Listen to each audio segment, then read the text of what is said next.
M Q M Pakistan کی رابطہ committee جو ہے اور فاروق ستار صاحب جو ہیں ان کے درمیان گفت و شنید ہو رہی ہے اور بات چیت کا سلسلہ جاری ہے۔ معاملہ سینٹ کی ایک سیٹ کا ہے اور اس میں جو کامران ٹسوری ہیں ان کے حوالے سے اختلافات پائے جاتے ہیں۔ کچھ لوگوں کا خیال ہے کہ یہ ویسے ہی معاملات ہیں اور بالآخر کوئی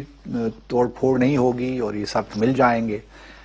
لیکن بہرحال کچھ کہنا مشکل ہے۔ لیکن یہ بات ناظرین اپنی جگہ ایک مسلمہ حقیقت ہے کہ جو پارٹیز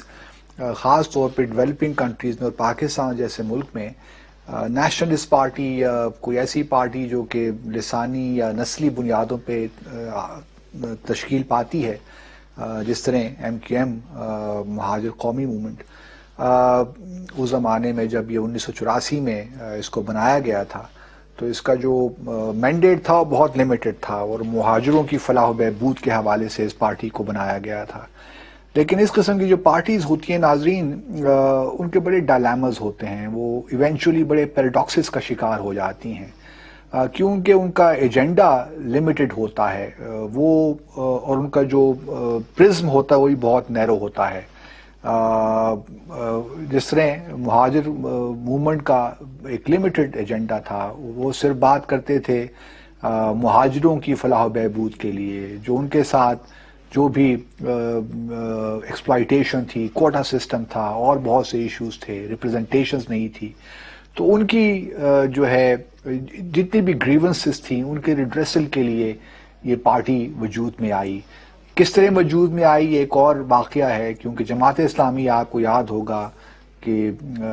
84 تک 80 کی دہائی تک ایک بہت مضبوط پارٹی ہوا کرتی تھی۔ جمعیت علماء پاکستان مولانا شاہ احمد نورانی صاحب کی پارٹی بھی کچھ وہاں پہ پاکٹس تھیں، لیکن جماعت اسلامی کا بڑا ہولڈ ہوا کرتا تھا۔ تو کچھ لوگوں کا کہنا یہ بھی ہے کہ یہ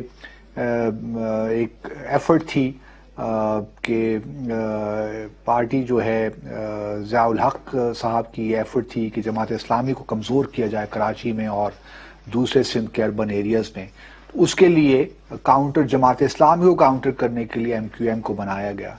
بہرحال وجہ جو بھی ہو، لیکن جو ایم کیو ایم کی جو بنیاد پڑی وہ زبان، لسانیت اور ایتھنیسٹی پہ، نسلی بنیادوں پہ یہ پارٹی معرض وجود میں آئی۔ اب ہوتا کچھ یوں ہے ناظرین کہ جوں یہ اس قسم کی جو پارٹیاں ہوتی ہیں، نیشنلسٹ پارٹیاں یا لسانی پارٹیاں،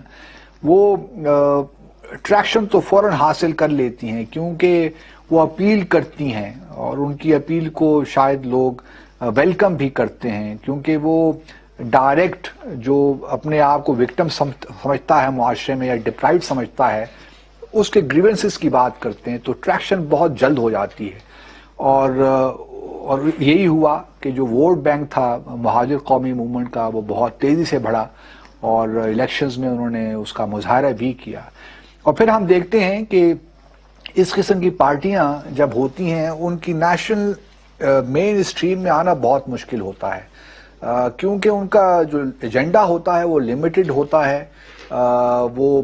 کسی حد تک میں سمجھتا ہوں کہ مایوپک بھی ہوتا ہے، لیکن بہرحال وہ ایک لمیٹڈ ایجنڈا ہے، اس پہ کام کرتے ہیں، اس لیے ان کا ووٹ بینک بھی لمیٹڈ رہتا ہے۔ لیکن ایک وقت پہ آ کے ایم کیو ایم نے یہ فیصلہ کیا کہ مہاجر قومی موومنٹ سے اب ہمیں متحدہ قومی موومنٹ بننا ہے، تو اس کے لیے نام بھی بدلا۔ لیکن ہم پھر دیکھتے ہیں کہ اس میں کوئی خاطر خواہ کامیابی ایم کیو ایم کو نہیں ہو سکی، نہ پنجاب میں، نہ بلوچستان میں، نہ کے پی میں۔ البتہ گلگت بلتستان، آزاد کشمیر میں کہیں اکا دکا انہوں نے کامیابیاں حاصل کی، لیکن اس کی وجوہات بھی دوسری تھی، خاص طور پہ جو آزاد جموں اور کشمیر میں ان کو ایک سیٹ شاید ملی۔